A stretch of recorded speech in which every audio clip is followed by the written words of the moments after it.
8 नवंबर 2016 एक अनाउंसमेंट जिसने पूरे देश को हिला दिया। लेकिन क्या आप जानते हैं, ये सिर्फ नोटबंदी नहीं थी, ये एक हिडन वॉर का जवाब था जो सालों से चुपचाप चल रही थी। साल 2013 सब कुछ नॉर्मल दिख रहा था, लेकिन पर्दे के पीछे भारत की इकॉनमी पर एक साइलेंट अटैक हो रहा था। बंदूक नहीं, बम नहीं, इस बार हथियार था नकली करेंसी। पाकिस्तान के कराची और इस्लामाबाद में बैठे कुछ लोग ऐसा सिस्टम चला रहे थे जो मिलिट्री प्रिसीजन से ऑपरेट हो रहा था।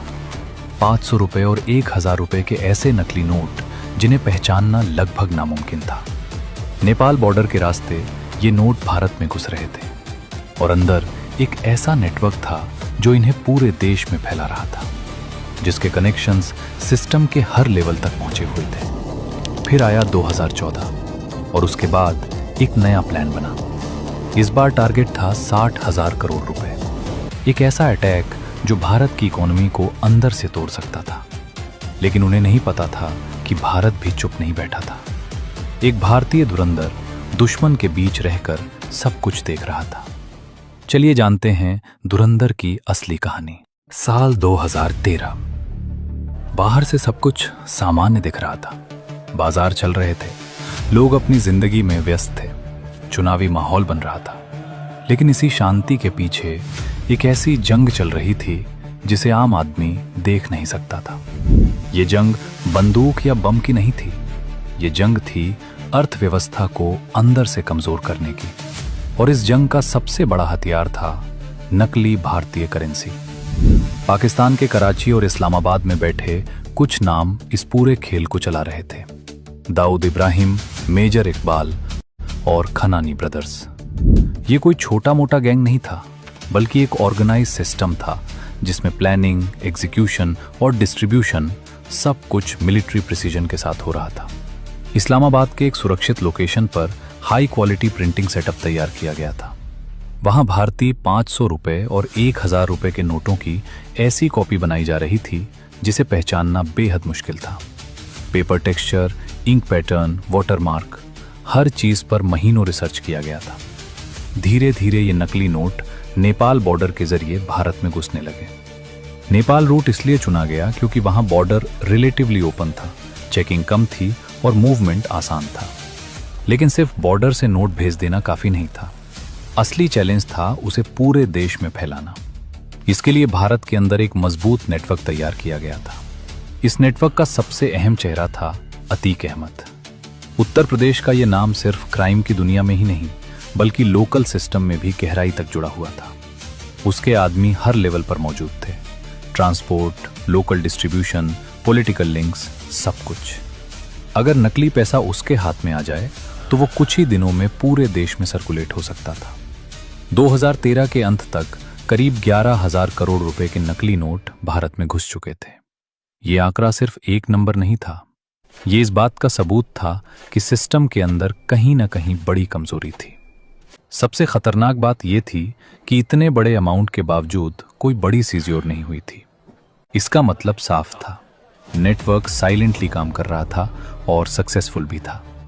इसी दौरान 2014 के लोकसभा चुनाव पास आ रहे थे। पाकिस्तान में बैठे इन लोगों ने यह समझ लिया था कि अगर भारत में लीडरशिप बदलती है तो उनका पूरा खेल खतरे में पड़ सकता है। इसलिए उन्होंने सिर्फ इकोनॉमिक अटैक नहीं, बल्कि पॉलिटिकल इन्फ्लुएंस का भी प्लान बनाया। प्रिंट तैयार किया गया किसी ऐसे व्यक्ति की मदद से जो भारत के अंदर सिस्टम को समझता था। उसकी एक ही शर्त थी, उसका नाम कभी सामने नहीं आना चाहिए और उसके खिलाफ कोई गवाही नहीं होनी चाहिए। खनानी ब्रदर्स ने यह शर्त मान ली। उन्हें पता था कि असली करेंसी का डिजाइन और प्रिंटिंग पैटर्न मिलना आसान नहीं होता, और अगर यह मिल रहा है तो यह डील बहुत बड़ी है। फिर आया 26 मई 2014। नई सरकार बनी। नरेंद्र मोदी ने प्रधानमंत्री पद की शपथ ली। ये परिणाम उस पूरी प्लानिंग के खिलाफ गया जो पिछले कई सालों से बनाई जा रही थी। इस्लामाबाद के उस कमरे में जहां दाऊद इब्राहिम, मेजर इकबाल और खनानी ब्रदर्स बैठे थे, 11,000 करोड़ रुपए खर्च हो चुके थे। लेकिन उनका मकसद पूरा नहीं हुआ था। यह सिर्फ फाइनेंशियल लॉस नहीं था, बल्कि स्ट्रेटेजी की फेलियर थी। दाऊद ने पहली बार खुलकर अपनी नाराजगी जताई। हम गलत जगह इन्वेस्ट कर रहे थे और गलत लोगों पर भरोसा कर रहे थे। उसी रात एक नया फैसला लिया गया। अब सिर्फ नकली नोट भेजना काफी नहीं होगा। टारगेट सेट हुआ 60,000 करोड़ रुपए। ये अमाउंट सिर्फ बड़ा नहीं था, ये इतना बड़ा था कि अगर ये सफल हो जाता तो भारत की फाइनेंशियल स्टेबिलिटी को गंभीर नुकसान पहुंच सकता था। नेपाल बॉर्डर वही रहेगा, लेकिन एग्जीक्यूशन और ज्यादा सिक्योर होगा। भारत के अंदर अतीक अहमद खान का नेटवर्क और मजबूत किया जाएगा और टाइमिंग इतनी प्रिसाइज रखी जाएगी कि रिस्पॉन्स देने का मौका ही न मिले। यहीं से कहानी एक नए फेज में एंटर करती है। साल 2015 आते आते ये साफ होने लगा था कि जो कुछ 2013 और 2014 में शुरू हुआ था वो अब एक बड़े और खतरनाक रूप में सामने आने वाला है। पाकिस्तान के अंदर बैठे दाऊद इब्राहिम, मेजर इकबाल और खनानी ब्रदर्स अब पहले से ज्यादा सतर्क हो चुके थे। 11,000 करोड़ रुपए के नुकसान के बाद उन्होंने अपनी पूरी स्ट्रेटेजी को फिर से डिजाइन किया था। अब उनका मकसद सिर्फ पैसे भेजना नहीं था, बल्कि भारत की इंटरनल स्टेबिलिटी को सीधे निशाना बनाना था। इसी दौरान मेजर इकबाल ने एक अहम बात सामने रखी। उसने कहा कि अगर 2017 में उत्तर प्रदेश में राजनीतिक बदलाव हो गया तो हमारा पूरा नेटवर्क खत्म हो जाएगा। ये सिर्फ एक ग्राउंड रियलिटी पर बेस्ड एनालिसिस था, क्योंकि उत्तर प्रदेश ही वो जगह थी जहां से उनका डिस्ट्रीब्यूशन नेटवर्क ऑपरेट करता था और अतीक अहमद खान जैसे लोग उसी सिस्टम की बैकबोन थे। इसका मतलब साफ था, उनके पास समय बहुत कम था, इसलिए एक स्ट्रिक्ट टाइमलाइन बनाई गई। फैसला हुआ कि नवंबर 2016 से पहले 60,000 करोड़ रुपए की नकली करेंसी भारत में पहुंचा दी जाएगी। ये एक मैसिव ऑपरेशन था जिसके लिए हर लेवल पर तैयारी की जा रही थी, प्रिंटिंग, पैकेजिंग, ट्रांसपोर्टेशन और डिस्ट्रीब्यूशन। उधर भारत में हालात तेजी से बदल रहे थे। सितंबर 2016 में उरी हमला हुआ, जिसमें भारतीय सेना के जवान शहीद हुए। इसके जवाब में भारत ने सर्जिकल स्ट्राइक किया। ये एक टर्निंग पॉइंट था। पहली बार भारत ने ओपनली ये दिखाया कि वो सिर्फ डिफेंसिव नहीं बल्कि ऑफेंसिव एक्शन लेने के लिए भी तैयार है। इस घटना ने पाकिस्तान के अंदर बैठे प्लानर्स को अनईजी कर दिया था। उन्हें महसूस होने लगा था कि अब भारत की एजेंसीज पहले से ज्यादा अलर्ट हैं और रिस्पॉन्स भी ज्यादा अग्रेसिव हो सकता है। लेकिन इसके बावजूद उन्होंने अपने प्लान को रोकने के बजाय और तेज कर दिया।